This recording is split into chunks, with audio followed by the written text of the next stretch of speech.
Welcome into Outkick the show. I'm your fearless leader, Clay Travis. I hope all of you are having fantastic Fridays. It is college football eve tomorrow. Tomorrow there will be games aplenty, and I am looking forward to watching them, as I know many of you are as well. We'll be having a lot of fun on Outkick during the college football season. Indeed, we are well on track to have the biggest month in the history of Outkick in August. Thank you to all who have been supporting what we do, and I think we're going to have a good fall together.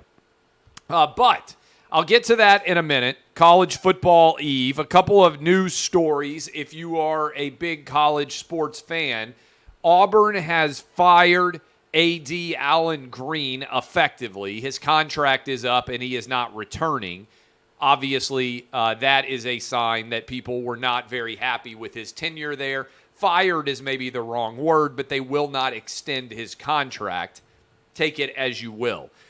Good news if you are a University of Tennessee fan. Wide receiver Brew McCoy, who has transferred from USC and also been at Texas, former five-star wide receiver. We'll see what he's got in the tank. He is immediately eligible to play. The Tennessee will start their season next Thursday. We'll actually be with the Outkick 360 doing a live show to kick off college football season in Knoxville on Thursday. That's 6 days from now. We'll be up in Knoxville. I'll tweet out where we're going to be. If you're going to be at the Ball State-Tennessee game, you can come by and hang out. Next week, I think I can start to say this now. I think this is public. Next week, I'll be at Alabama, Texas with the Big Noon Kickoff show with Fox, with Matt Liner, Reggie Bush, Brady Quinn, Urban Meyer, Rob Stone. I'll be a part of that crew for the kickoff of the Big Noon season. Alabama playing against Texas in Austin. Also have the Clay and Buck radio show down in Austin, Texas, another one of the cities where we're number one. So I look forward to hopefully meeting a lot of you there. Week after that, we'll be down in Alabama at Penn State, Auburn. And then the week after that, I will be at Florida, Tennessee, back in Knoxville. That is my September schedule as college football arrives. But while it is college football eve, I would be remiss, and I should mention, I'll be down in Atlanta speaking, I think, at a 500-person event tomorrow, in and out of the city quickly for that event tomorrow. So look forward to seeing a bunch of you there at that event in Atlanta. But a couple of big news stories. Today, they officially released the affidavit to justify the raid on Mar-a-Lago. And if there was any doubt at all about what the justification was to have this raid, even though around 50 or 60% of this affidavit is redacted, there should be no doubt any longer that this is a dispute between President Trump and the National Archives over where his presidential papers should be located. That's the real dispute, okay? I'll break this down for you in greater detail, but I want to talk with you about how every single time that Democrats think they have President Trump, they're wrong. But at least prior to now, what they were alleging he had done was significant. Follow me. 2016 Russia collusion hoax. The idea was Trump had colluded with Russia against Hillary Clinton, and that was the reason he was president of the United States. That's what the Mueller report was about. That's what the entire investigation surrounding Russia was about in the wake of the 2016 presidential election. No crimes. No crimes were found. Zero prosecution. Effectively a vindication of Trump. Almost everything surrounding Russia collusion was made up. Okay? So, number one, we're going to get him. He's going to walk out in handcuffs. The Rachel Maddow, the story that she sold to all of her viewers, Russia collusion, nothing to it. Okay? We're going to get Trump, too. Impeachment. What was he impeached for? Talking to Ukraine's president and asking him to investigate what Hunter Biden did with Ukraine and whether there was criminal behavior in that respect. That is impeachment to it fails. And I think you can say, far from being wrong, Trump was actually vindicated in everything that he said about Hunter Biden and Hunter Biden's, what I believe is, illegal relationship with Ukraine and with China. So that was the second one. We're going to get him. Third one, January 6th. He was impeached again. We've had the January 6th hearings. To me, the raid on Mar-a-Lago is evidence that there is no smoking gun associated with January 6th, and that the desperate attempts to catch Trump now boil down to document storage disputes with the National Archives. Now, let me talk about this again. I told you, hey, the allegation of Russia collusion was a big one. If it were right, it would have been really significant.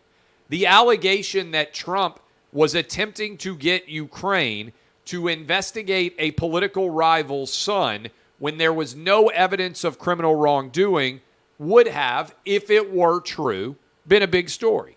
January 6th, if the president was trying to keep the new president from taking office and attempting to stage a coup, that would have been a big deal. Now, all three of those things were not true and all failed, okay? There was no crime associated with January 6th on behalf of the president of the United States. All three of those would have been big deals. They were big allegations. They were seismic attacks upon Donald Trump that, if they were true, would have had significant and severe legal consequences. Think about where we are now. From colluded with a foreign power to win an election, from colluded with a foreign power to try to instigate an investigation into a rival's son with no justification, from tried to overthrow the United States government to what we're talking about now, which is had improper possession of presidential documents. Let me be clear about this. These are documents that Trump was entitled to possess when he was president, and that now that he is not president, they are arguing he no longer could possess, and that it was so dangerous that these documents had to be seized and taken to the National Archives. That's where we are now. A dispute over whether the president has the authority to keep his papers or not. Because there's no dispute that he had the right to these papers in the first place. Now, you can argue maybe this was messy of Trump. I tend to think he was probably saving documents that he believes provide some defense for him in the Russia collusion hoax and other allegations of impropriety that are out there, that he was afraid something might happen to many of these documents. That's my guess. But to get back documents over a dispute with the National Archives, the National Archives waited 18 months and interacted with Trump quite a lot and was continuing to get more and more documents back, and then decided that they needed to have an FBI raid to get these documents back. That's despite the fact that these documents have been there for 18 months, and also that, according to CNN reporting, the National Archives said, hey, can you just FedEx some of these documents to us and give us a tracking number? If it were really that dangerous, if the documents were really that important, would you be able to FedEx it? And remember where these documents are being held. Everybody's like, oh, it's so dangerous that the president would have them. The president had these documents under lock and key inside of his private residence that was protected by the Secret Service, and there was a video camera outside recording anybody who came and went. So is the National Archives really that much safer than the Secret Service protected under lock and key private residence? And again, the dispute here is over who has the right to maintain these private classified documents, and allegedly. And the big issue here is the Department of Justice is trying to turn this into a really big deal. They broke precedent already by staging the first ever raid on a former president of the United States, and that raid is being led by his chief political rival as he prepares to run against him again, which should be reason why there should have never been a raid in the first place. But larger context here, the government has already said, even though Hillary improperly handled classified documents, they're not going to prosecute it. So how in the world can there be any suggestion that there will be prosecution here? What I will tell you is this is a big, fat nothing burger, which is evidence of the actual desperation that exists among the Trump derangement syndrome folks to try and go grab Donald Trump for anything. And what is significant is, of all of the major investigations that have happened against Trump, Russia collusion, Ukraine impeachment 1, January 6th, the January 6th hearings, this is by far the weakest. And if there were by chance going to be some sort of crime alleged here, Trump's people are making a pretty clear argument that he has the right to retain these documents. But also, I think this politically strengthens Trump much more than it weakens him. And so this story, I think, is going to fade rapidly, much like we saw with the Cassidy Hutchinson testimony on January 6th. Remember, that was a bombshell? Oh, my goodness. Trump tried to grab the steering wheel and tried to choke out a Secret Service agent. And then that story just kind of vanished. I feel like in many ways this story is going to vanish too, because now the documents are evidently in the control of the National Archives. But also, are you really going to charge a former president of the United States with not storing documents correctly, especially when he has an argument that he owns these documents? Remember, prior to Richard Nixon, pretty much every former president kept his own papers. And then they had presidential libraries and everything else. This only changed in like the early 1980s. So the precedent of exactly how this law would be applied against a president doesn't really exist. So you have an unprecedented raid, and you have statutes that have not been applied against a sitting president before. And somehow this is all that we've got. I actually see this as a tremendous sign of weakness on behalf of the Department of Justice and any investigation of Trump.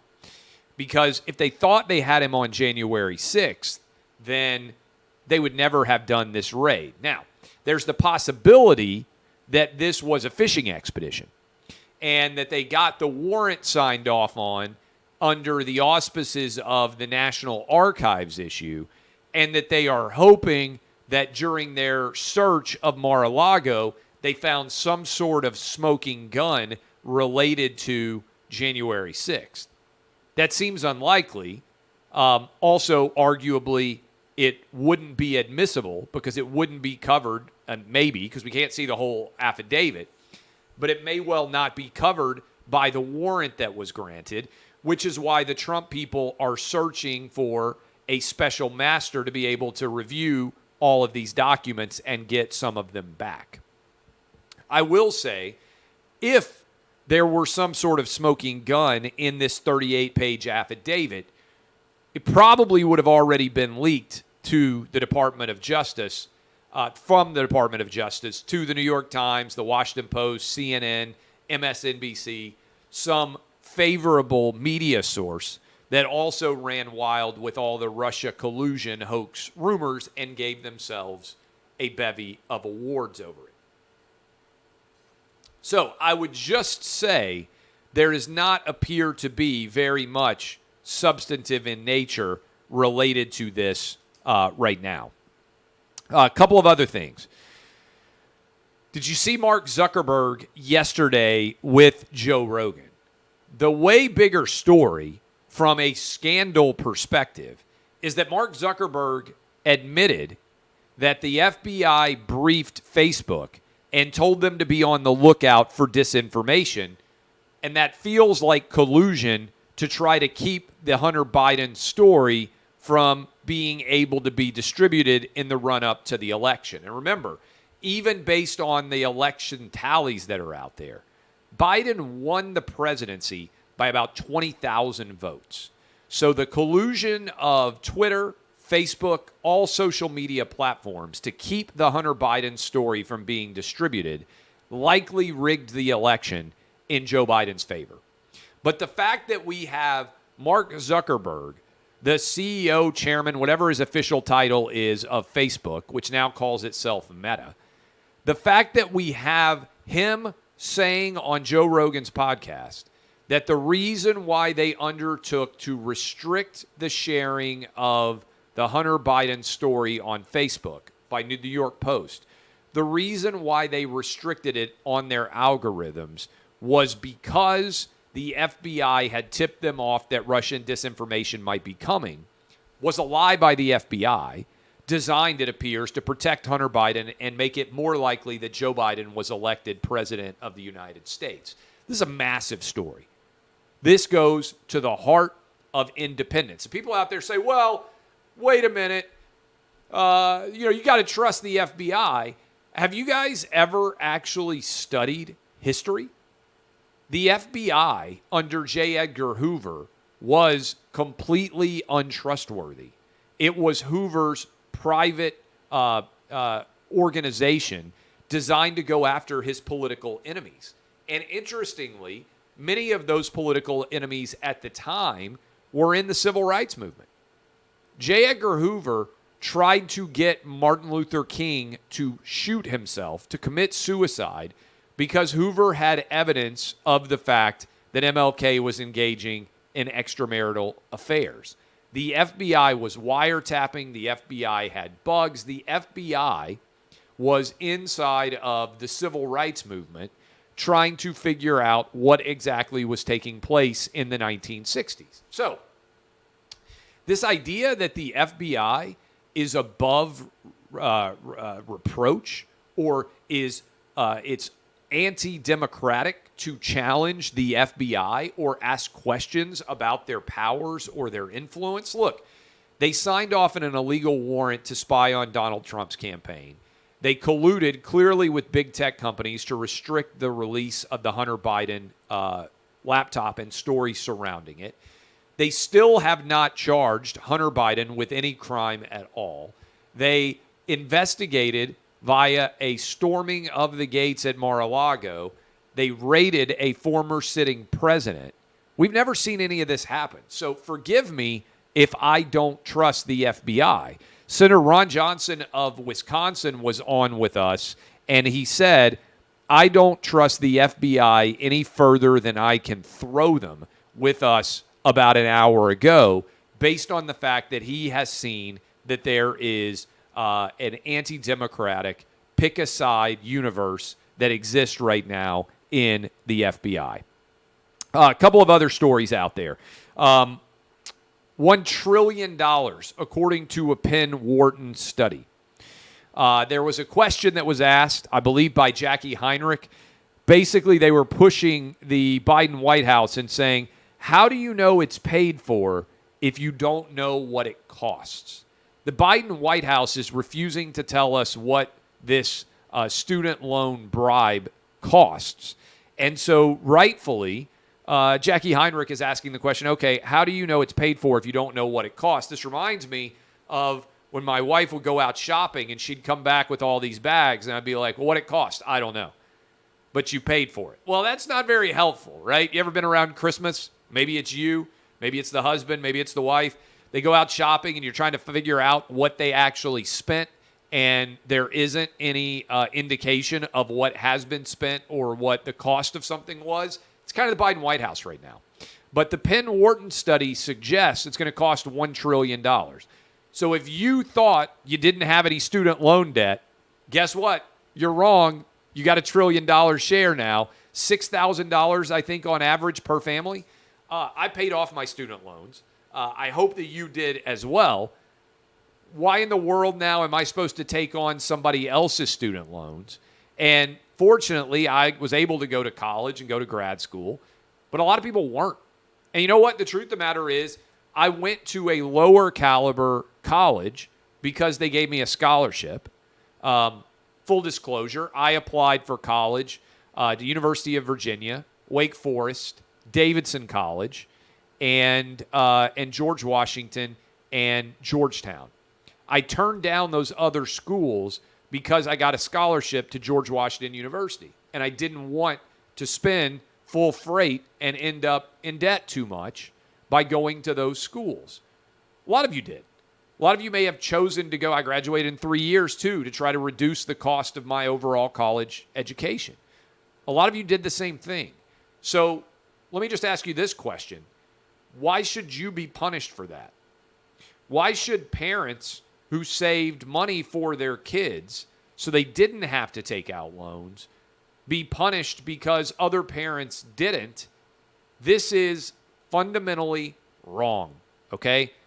Student loans are the obligation of the student. They actually are going to make cost of higher education worse. And so I would just point out that Joe Biden doesn't have the constitutional authority. I would encourage you to go back and listen to yesterday's show if you want me to lay out all of those arguments. But the Biden administration right now is simultaneously arguing that Title 42 can't be enforced at the border because the COVID emergency is over, and that they need to be able to spend $1 trillion on student loan debt removal, the big bribe, by saying that the COVID emergency is remaining.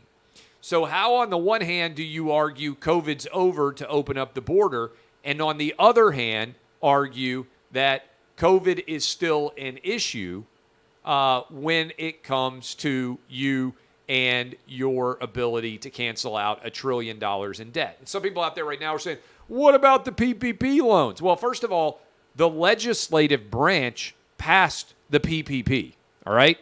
So that went through the legislative approval, whether you agree or disagree with it.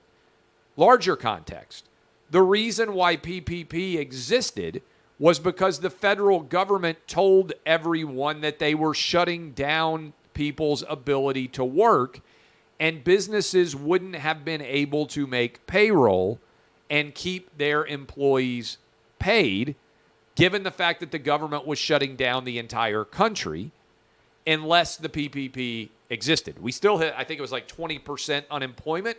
It would have been far higher. Now, you're talking to a guy who was completely opposed to the idea of shutdowns, to the idea of lockdowns over COVID. I was completely opposed to that. I didn't ever stop working. I don't think I missed a day. So I was all in on fighting against that. But you can't compare something that the president is doing with the stroke of a pen with what occurred with the PPP.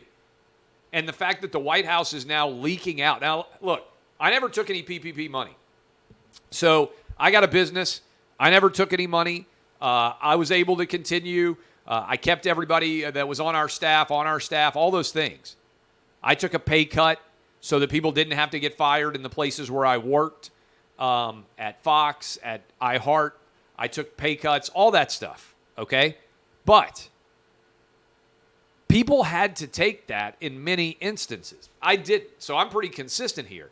But when you're going to leak people's names and the fact that they took PPP, and you're going to hold them accountable for that when it went through the legislative process and was passed.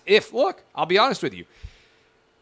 If Congress in the Senate and the House passed a $1 trillion debt reduction act on student loans, I would disagree with it, but I would acknowledge that Joe Biden had the authority to sign that bill and make it happen. It didn't go through the legislative process. This is not permissible. It is not going to stand, in my opinion, on a constitutional basis. Finally, or a couple more things. Aaron Donald, did you see the clip? Great, outstanding Rams player in a scrimmage against the Bengals. I don't know who thought, hey, let's have the two teams that played for the Super Bowl scrimmage against each other. It'll probably go really well.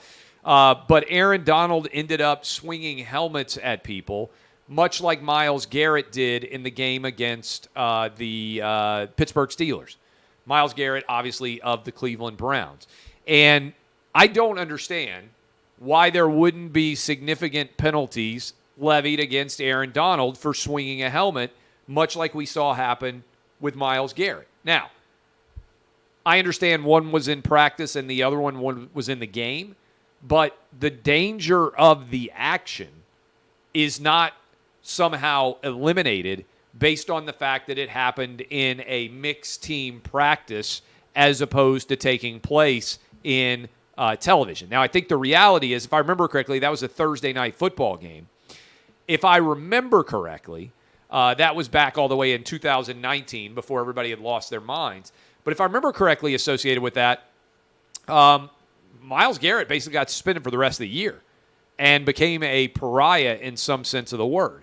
So the reason why that became such a big story was because it happened on Thursday night football.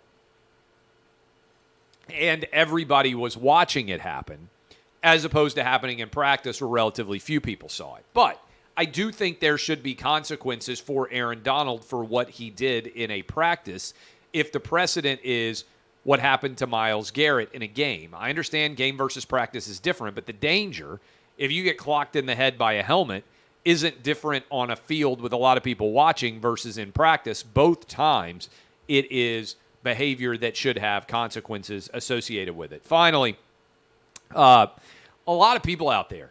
Joe Biden's talking about Donald Trump supporters are semi-fascist. The semi-fascist sounds like a really bad name for a new car. It's not going to have a lot of carryover. But Kathy Hochul is the governor of New York. She said 5.4 million Republicans should leave. Remember when Joe Biden said he was going to unite the country? Remember when Democrats tried to say we're all about bringing people together? That hasn't happened at all. In fact, Joe Biden has divided the country further than it was before. He spent trillions of dollars. He is the worst president in any of our lives. And there need to be consequences for what he's doing come November. And Kathy Hochul saying she wants every Republican to move out of New York, well, I would encourage them to move. I would encourage them to move to states where they could have a major impact in the 2022 or 2024 elections. In particular, states that were toss-ups. If there's 5.4 million Republicans and Kathy Hochul wants them out, move somewhere where you can change the outcome of a state in a presidential or Senate race. If you're fortunate enough to be able to live anywhere, go ahead and leave New York and go somewhere where your voice will be better respected if you are one of those 5.4 million New Yorkers. All right. I hope all of you have fantastic weekends. Like I said, I'll be in Atlanta tomorrow. College football officially underway tomorrow. Interested to see what Nebraska, Northwestern, Vanderbilt, Hawaii, among others, all do. In fact, let me look at the roster of games. You know, we have a scoreboard now at the top of the Outkick website. So if you're out there and you're thinking, oh, I want to make sure that I stay on top of everything, games are kicking off at noon tomorrow. I cannot wait. Nebraska is an 11-point favorite over Northwestern. I will take Nebraska. I'll take Northwestern in that game. I haven't put my bets in, by the way, yet. We've got Wyoming going up against Illinois. I will take Wyoming plus the points. And then we have, let's see, I'm trying to look for just D1 matchups that are Vanderbilt, Hawaii. Vanderbilt's all the way out to 9 now, which is a big line move. I think I would be inclined to take Hawaii and the over in that one. But I'll tweet out my picks for you tomorrow. Appreciate all of you hanging out with us. My name is Clay Travis. DBAP, unless you need to SBAP. This has been Outkick, the show.